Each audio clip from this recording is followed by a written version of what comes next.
இந்த நாளின் தலைப்பு Make glad the holy city of God. தேவ நகரத்தை சந்தோஷப்படுத்தும்படியாக ஒரு நதியை பற்றி சங்கீதக்காரன் சொல்லுகிறார்.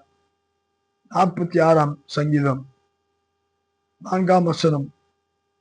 ஒரு நதி உண்டு, அது நீர்க்கால்கள் தேவனுடைய நகரத்தையும் உன்னதமானவர் வாசம் பண்ணும் பரிசுத்த ஸ்தலத்தையும் சந்தோஷிப்பிக்கும்.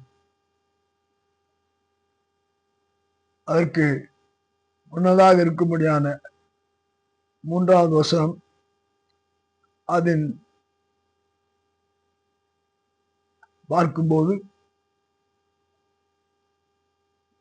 1ஆம் வசனத்திலே இருந்து தேவன் நமக்கு அடைக்கலமும் பலனும் ஆபத்து காலத்தில் அனுகூலமான துணையுமாயிருக்கிறார். அவர் தம்முடைய மக்களுக்கு பூமி நிலை மாறினாலும் மலைகள் நடுசமுத்திரத்திலே சாய்ந்து போனாலும் அந்த ஜலங்கள் கொத்தளித்து பொங்கி அதன் பெருக்கினால் பர்வதங்கள் அதிர்ந்தாலும் அவருடைய ஜனங்கள் பயப்பட தேவையில்லை. ஏனென்றால் நமக்கு அந்த நித்திய வீடு, அந்த நித்திய வாழ்க்கை தேவன் வைத்திருக்கிறார்.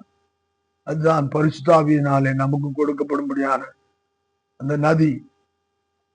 அதிலே நாம் நீந்தி தேவனுடைய நகரத்திலே உன்னதமான ஒரு வாசம் செய்யும்படியான அந்த இடத்திலே, பரிசுத்த ஸ்தலத்திலே நாம் சந்தோஷமாயிருக்க அந்த நதியிலே பரிசுத்தாவிலே எப்பொழுதும் நிலைத்திருந்து மகிழ்வோம். கர்த்தர் ஆசீர்வதிப்பாராக.